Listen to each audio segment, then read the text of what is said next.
철없는 어른들, 저는 제로입니다. 취준생입니다. 이사장입니다. 지나가던 시민 A님입니다.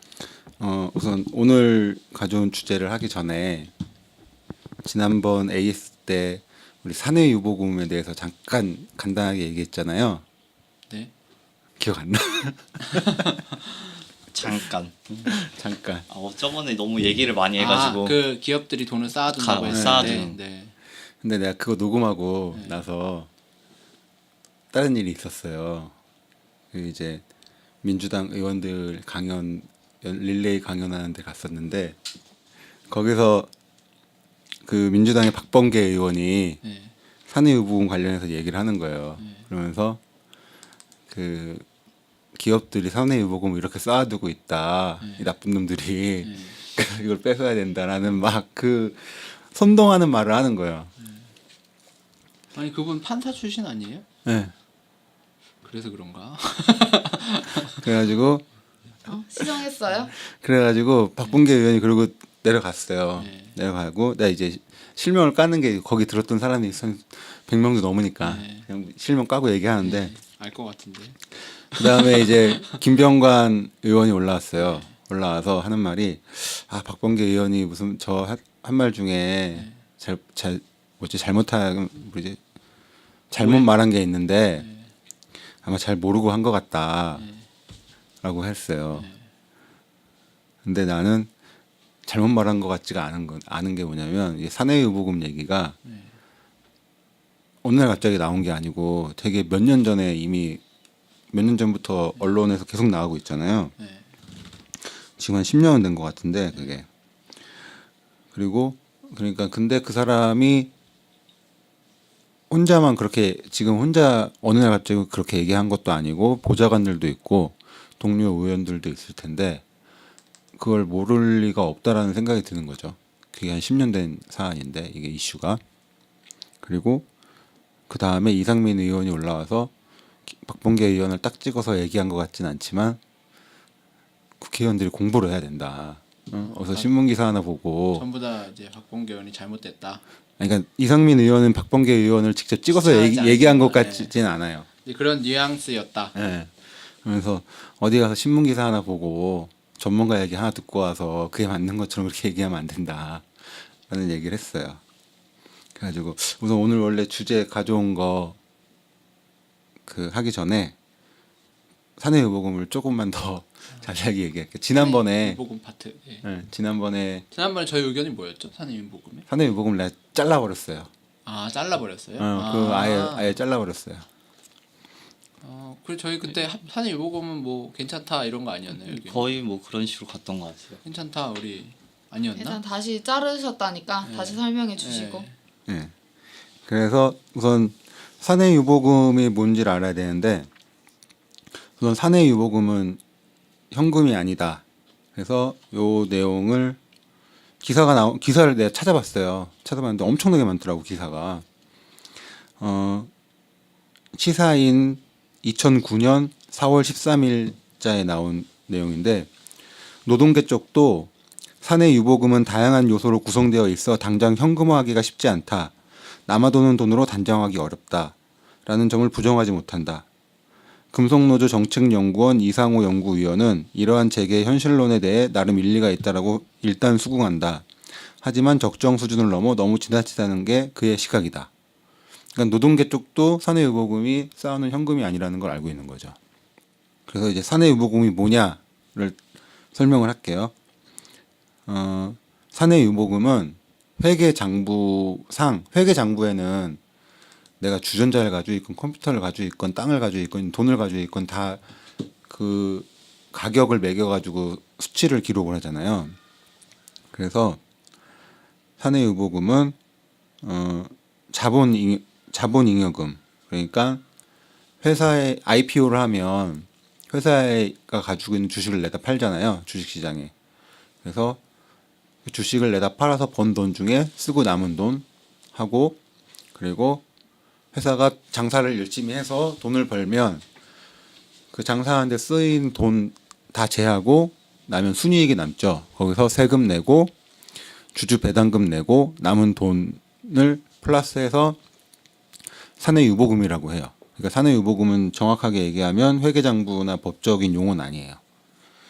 근데 이제 사내 유보금이라고 하면 이 용어가 마치 특정 기업 사내에 이렇게 쌓아두고 있는 현금처럼 이렇게 느낌이 오니까 자꾸 그런 일이 발생을 하는 건데, 사내 유보금이 어떻게 그 구성이 되는지를 설명을 하자면, 우선 현금이 있을 수가 있어요.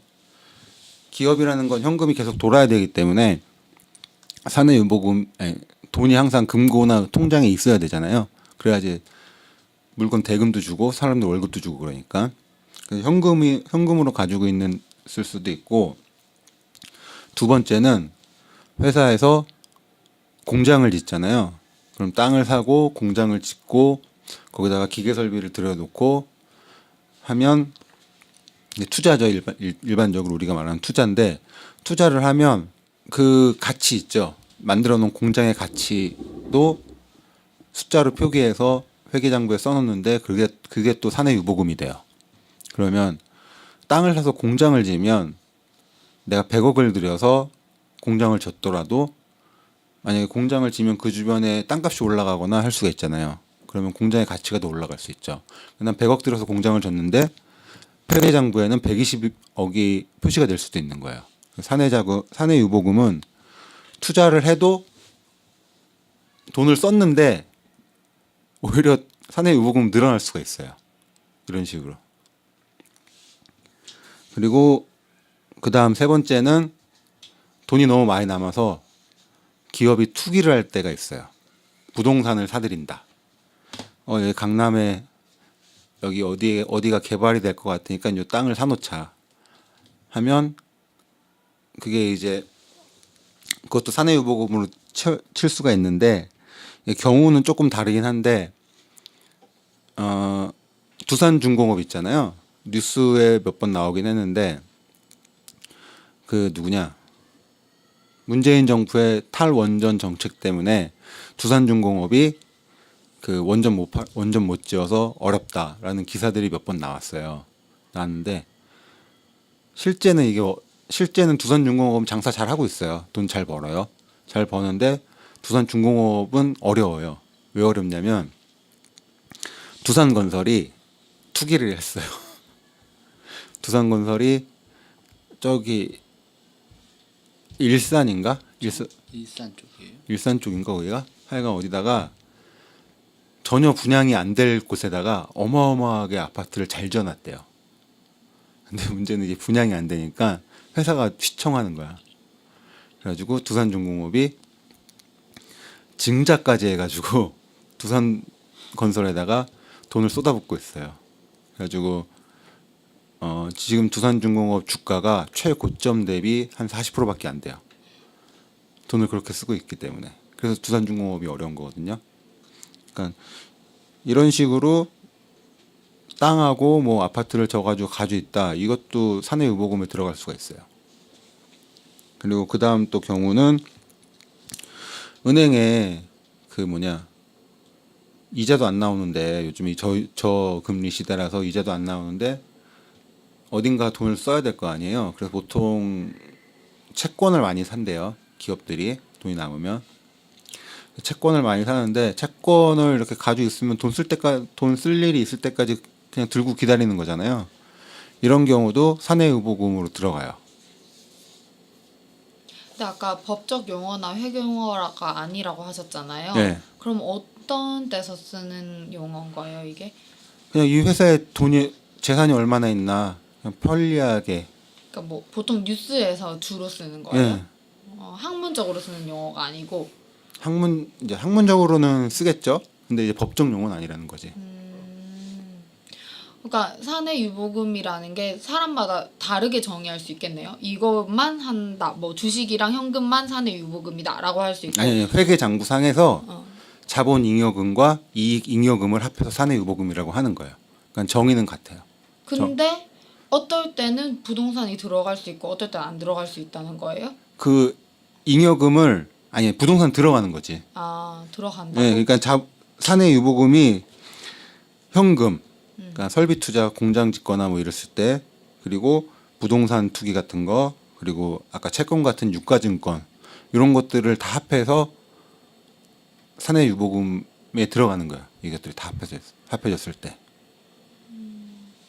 그게 왜 현금이지? 아니 사내 유보금 현금이 아니라 회계장부상에 사내 유보금에 포함될 수 있는 것들. 회계장부 포함될 수 있다는 거예요. 포함된다. 포함된다. 포함된다.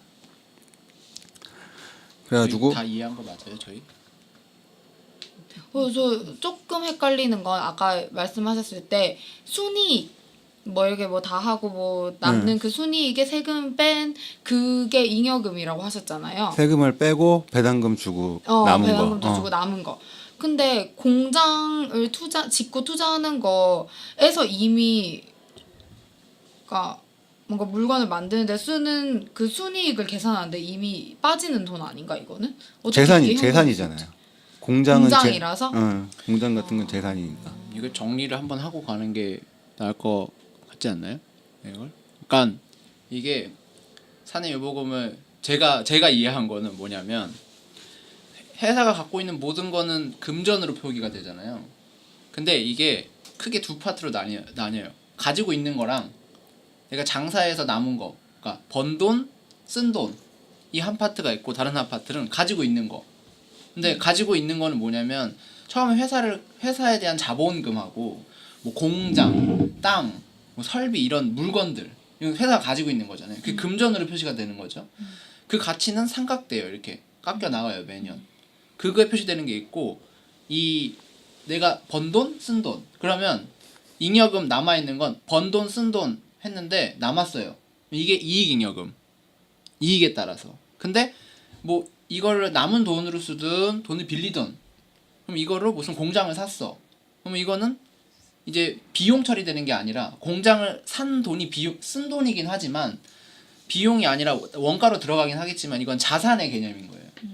그러니까 여기서 내가 갖고 있는 자본이 적어. 그러면 이걸 계산했을 때 자산, 부채, 빚, 자본을 계산해서 자본이 좀 남은 거예요. 우리가 갖고 있는 거에서 더 많이 있어. 그럼 그게 잉여가 되는 거예요. 더 남아 있는 거. 이 두 개를 합친 걸 어쨌든 회사 안에 있는 잉여금이라고 보는 거. 사내 잖아요. 유보금. 네. 유보금이라고 보는 거잖아요. 그거를. 그러니까 이게 현금일 수도 있고 어떤 부동산이나 뭐 설비 공장일 수도 있는 거죠. 어쨌든 금액으로 표시는 되지만. 오케이. 맞나요? 이해했어요. 역시 경영학과 나온 사람이라. 이렇게 신상. 정리를 되게 간단하게 잘 해주셨네요. 신상? 제가 이해한 바로는 그래요. 그게. 네. 좋아요. 그러니까 이게 무조건 현금이다 이러면 이제 좀 조금 다른 말이 되는 거는. 그래서 2014년도에 최경환 부총리가 그 사내 유보금에다가 세금을 매기겠다라고 해가지고 들고 일어난 적이 있었어요. 그래가지고 사내 유보금을 줄이는 방법은 사실상 배당 말고는 없어요. 그래서 진보 쪽 경제학자 중에 홍익대 전성인 교수라고 있는데 이 사람이 한 말이 기업이 사내 유보금을 풀도록 압박할 경우 기업 보유 자금이 가계로 이전되는 것은 맞다. 하지만 한계 소비 성향이 큰 소득계층의 소득 증가로 이어지지 않는 까닭에 경제 선순환에 도움이 되는 가계소득 증가라고 보기 어렵다라고 했어요. 그래서 그러면서 최저임금의 인상이나 조세 감면 등을 통해 저소득 가계의 가처분 소득을 늘려주는 쪽이 더 효과가 있다. 무슨 말이냐면 그 사내 유보금을 회사 어려운 말 많이 나오네요. 회사 밖으로 내보내는 방법이 배당. 그러니까 주식 배당이에요. 근데 주식을 가지고 있는 사람들은 대부분 말 그대로 돈이 좀 있는 사람들이거든요.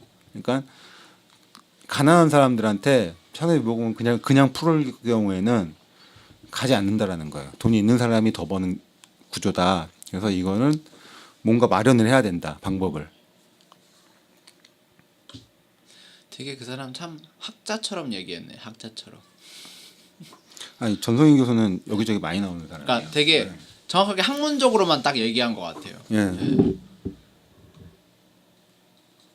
그래서 사내 유보금은 전혀 문제가 없느냐? 사실 문제가 있긴 있어요. 왜 그러냐면 내가 지금 수치가 정확히 기억 안 나는데 우리나라 GDP 대비 30대 대기업의 자산 비중이 2002년에 50%였어요.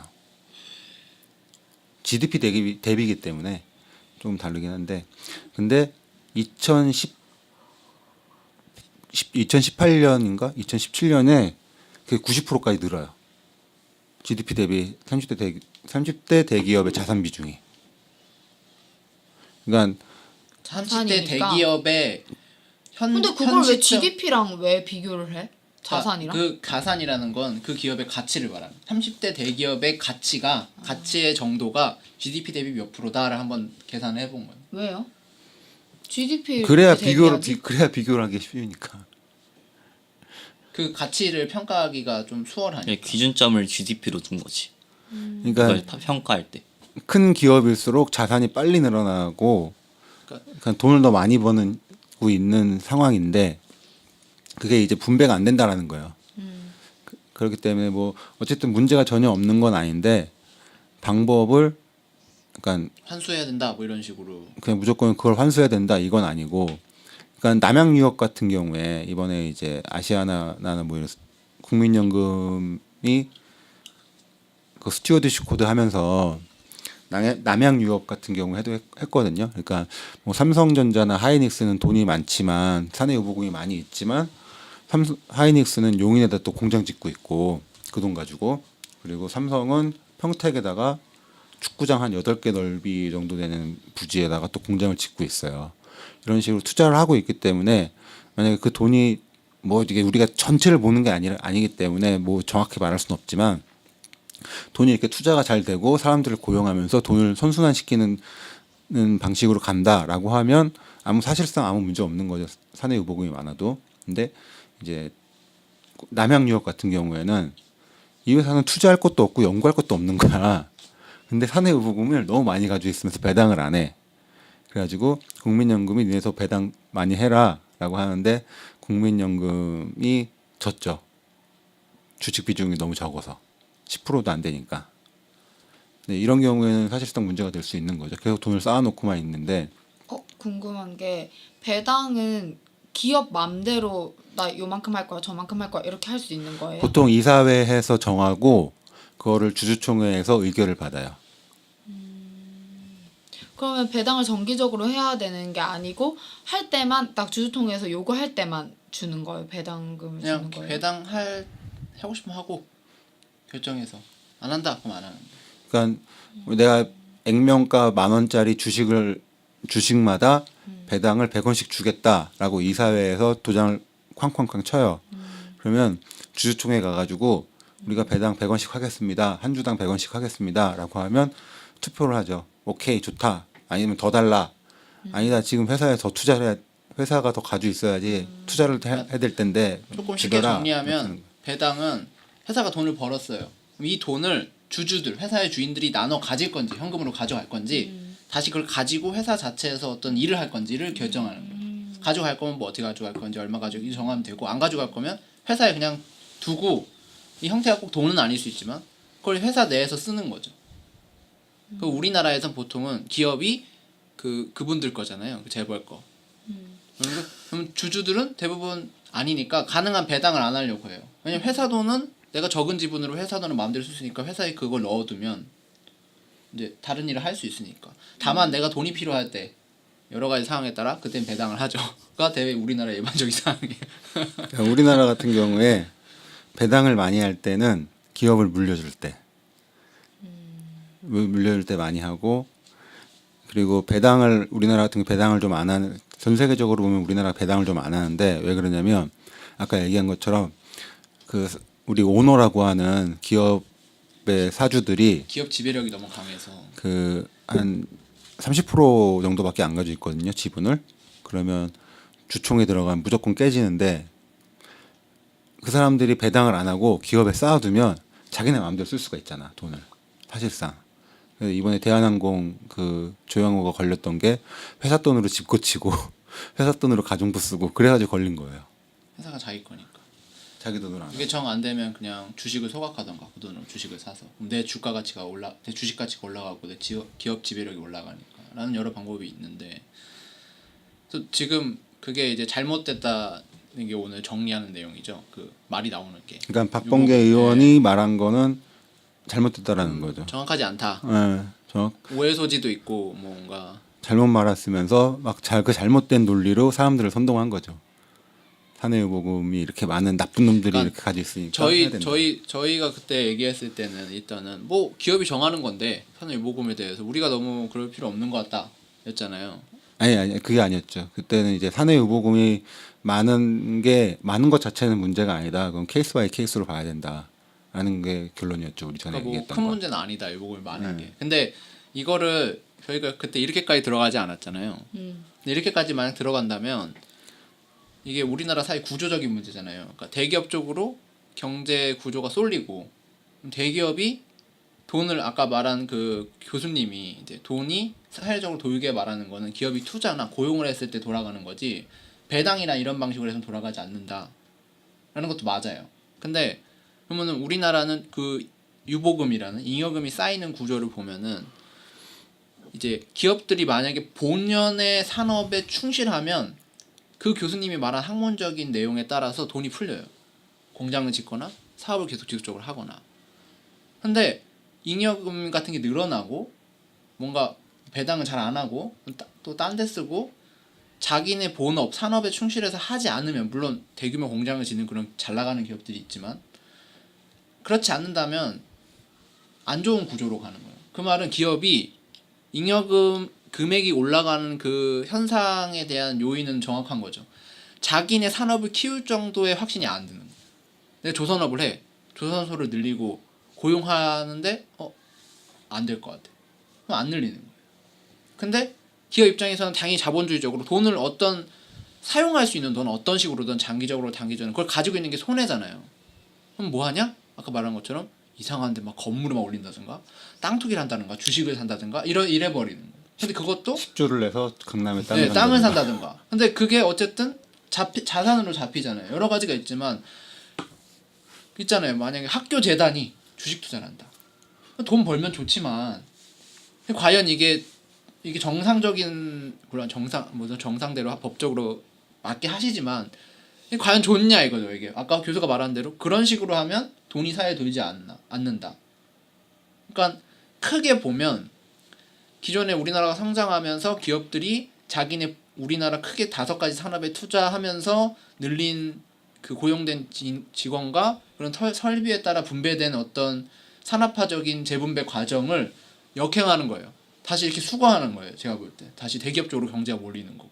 그걸 드러내는 어떤 단편적인 금액의 지표가 되는 명칭이 사내유보금인데 이걸 정확히 모르고 있는 것도 맞죠. 그럼 이거를 뭐 이렇게 세금 이것도 아니죠. 사실은 기업이 본연의 업무에 충실하던가 아니면 망해라라고 해버려야 되는데 망하면 잘리는 사람 어떠냐? 그럼 잘린 사람에 대한 사회 안전망을 설치하던가라는 사회적인 시스템 문제인 것 같아요. 그러니까 이렇게 깊이 들어가면 사내유보금에 대해서. 근데 지금 정치권에서 정치인들이 얘기하는 게 아직 그 얘기를 하면 좋겠어요. 저희들이야 뭐 올려라 다 싸울 수 있잖아요. 뭐 세금 내라 뭐 이렇게 할 수 있는데 정치인들이라면 이게 본질이 뭐고 왜 이런 말들이 나오고 왜 이게 논쟁이 되고 기업들이 왜 기업 지표에서 그런 수치가 보인다는 건 반드시 의미가 있는 거 아니에요. 우리나라가 뭐 해외보다 현금성 자산 비중이 낮다. 당연하죠. 우리나라는 우리나라 일반인도 어때요? 재산이 대부분 부동산이잖아요. 내 어르신들 우리 보면 재산 중에 자산, 뭐 집 이런 것들은 대부분 부동산으로 갖고 있단 말이에요. 우리는 부동산 없는데 이 세상에 있나 본데. 부럽네요. 근데 자산 유럽 빚 쪽에 아니에요, 그러니까 빚. 뭐랄까 사회 기득권층이라든지 사회의 어떤 이제 돈을 갖고 있는 계층을 보면 유럽이나 다른 나라 보면 부동산을 안 갖고 있지는 않아요. 현금성 자산, 부동산 같은 자산 이렇게 비율을 보면 우리나라 부동산 자산 비율이 너무 높고 해외는 아니란 말이에요. 그럼 당연히 기업도 그게 반영이 되니까 당연히 현금성 자산이 낮은 것도 우리나라가 되게 뭐 그 유보를 많이 하는 뭐 그렇지 않은 나라다라고 말하기엔 좀 그런 거 좀 정확하지 않은 거죠. 근데 정리한 건 좋은데 그냥 갑자기 또 정치권에 실망.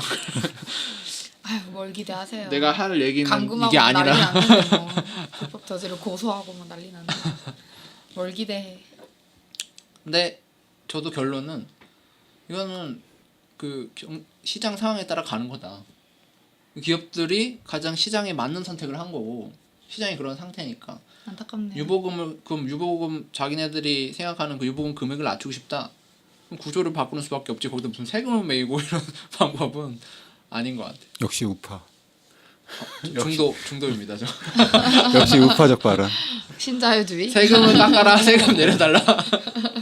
그러니까 내가 그거 들으면서 되게 짜증났던 게 그거예요. 그러니까 잘못된 정보로, 그러니까 나는 법인세가 지금 우리나라 법인세가 좀 낮고 이거를 좀 올려야 된다라는 거라고 생각은 해요. 생각을 하는데 맞춰야 된다. 문제는 우파. 잘못된 논리를 들이대면서 법인세를 올려야 된다라고 말을 하면 그게 잘못된 거다라고 했을 때 어떻게 그걸 할 거냔 말이지. 분명히 진단 말이야. 그거 제가 볼 무조건. 때 그렇게까지 생각 안 하고 얘기하는 것 같아요. 그러니까 표만 받으면 땡. 그냥 이렇게 대립 논리? 우리나라 거대 양당제 대립 논리로 그냥 싸우는 것 같아요. 정말 모르고 그렇게 발언했다면 정말 저런 정치인을 둔 게 안타까운 거고, 알면서 발언했다면 사람들을 호구로 보는 거잖아요. 네. 어쨌든 두 가지 다 아주 큰 실망이네요. 근데 네, 안타깝네요. 모르고 보는 게 더 실망해요. 둘 다 있을 것 같은데 결론 보면은 저는 이런 사람 있고 저런 사람 있고 저는 모르는 사람이 대다수라고 생각해요. 국회의원. 모르는 사람도 많을 것 같아. 솔직히 국회의원 뭐 시험 보고 뽑는 것도 아니고 뭐 예전에 그런 말도 나왔잖아요. 국회의원 시험 보고 뽑자고. 이준석. 근데 솔직히 모르는 게 많을 수밖에 없죠. 어떻게 그 분야가 그렇게 많은데 다 다 어떻게 다 나경원만 뽑히는 알아요? 거 아니야? 차라리 시험 뽑으면 국회의원 분야를 나누는 것도 나쁘지 않은 것 같아. 차라리 그래서 이거 한 분야만 팔아. 딴 얘기인데 국회를 3개 둬야 된다는 의견을 낸 사람도 있어요. 그러니까 하나는 정말 시민이 뽑는 국회를 두고, 하나는 전문가 집단을 두고, 뭐 이렇게 국회를 3개를 둬서 이 3개가 같이 어떤 사안에 대해서 논의를 해야 된다고. 왜냐면 전문가도 아닌 사람이 근데 또 시민이 뽑아야 되는 건 맞잖아요. 이런 얘기도 있는데 비례대표에 전문가가 많이 앉으면 좋을 텐데. 그런 것 때문에 이제 비례대표들도 있지만 참 안타까운 거. 그냥 자기네들 정쟁 논리지 정말 이걸 해결하려고 하는 게 아닌 것 같으니까. 그러니까 우리나라는 비례대표 수가 너무 적죠. 이게 300명 중에 몇 명이지? 한 30명 되나? 그거밖에 안 되니까. 비례대표 수가 너무 10%밖에 적어서. 안 돼요? 그리고 저는 꼭 전문가가 아니더라도 좀 도덕성 있는 사람이 되면 가능한 그 사람은 뭐 전문가 말을 들을 거 아니에요. 최소한 이건 내가 알아 뭐 이렇게 말 안 하고. 근데 도덕성 있는 사람이 되게 너무 힘든 구조야. 아니 그거 도덕성이 안타깝죠. 있는데 네. 멍청해 만약에. 네. 그래서 무조건 착한 말만 했는데 네. 근데 사회 경제가 쭉쭉쭉 떨어질 수도 있잖아요. 사실 아, 근데 착한 게 좋은 건 아니잖아요. 사실. 맞아요. 제가 착한 어떤 정치 게임 같은 걸 했는데 이렇게 뭐 yes or no 이런 걸 계속 선택하는 거야. 다 착한 선택만 했거든요. 아주 빨리 죽더라고요. 살해당. 진짜 빨리 죽어. 나를 오래 유지를 못해. 군주론을 읽고 다시 한번. 그 북두식권 같은 만화 보면 꼭 그런 얘기가 나오잖아. 이런 시대에 착한 사람은 빨리 죽는다고. 그래서 똑똑해야 됩니다. 어쨌든 뭐 이렇게 착해야 되고, 사람이 아무리 전문가라 그래도 자기 분야 말고는 잘할 수는 없는 거거든요. 그러니까 공부를 해야 되는데 안 한다는 거지. 공부를 못하면 듣던가 최소한 남의 말을 이렇게 그렇군요 이렇게. 들을 수 이렇게 없어서 얘기하잖아요, 안 보는 거 아니에요? 그래가지고 이제 분과를 나눠놓잖아요. 네. 국회에서 분과를 나눠놓는데, 나눠 먹기로 뭐. 그렇죠. 나 거의 나눠 먹기고 공부를 안 하고, 토론회를 하면 토론회는 항상 파행이 되고 별 얘기 없고. 소리만 플라톤의 지르고. 철인전치처럼 거의 그 돈을 못 가지게 국회의원은. 네. 그거 뭐 사유재산도 못 가지게 이렇게 자기 자식 모르게 이렇게 부인 공유제 뭐 이런 거. 말도 안 되는 얘기다. 엘리트도 안 좋은 것 같으니까. 그냥 신부님만 정치를 하게 하는 게 나을 것 같은데 부인 공유제보다는. 신부님도 이제 결혼 허용되지 않나요? 아 그래요? 네. 아 그렇구나. 그럼 스님. 우리나라 스님. 스님도 이렇게 전통 도박 같은 거 있어요. 죄송합니다. 다 오해예요 이거. 그냥 어디서 들은 기사가. 아무튼 정말 그 현실을 좀 반영하는 그런 내용이었네요. 이렇게 정리 한번 하고 가는 건가요? 이거 보고? 한 10분이면 끝날 줄 알았는데 30분이나 걸렸네요. 끊고 다음 거 원래 주제 들어갈게요. 네.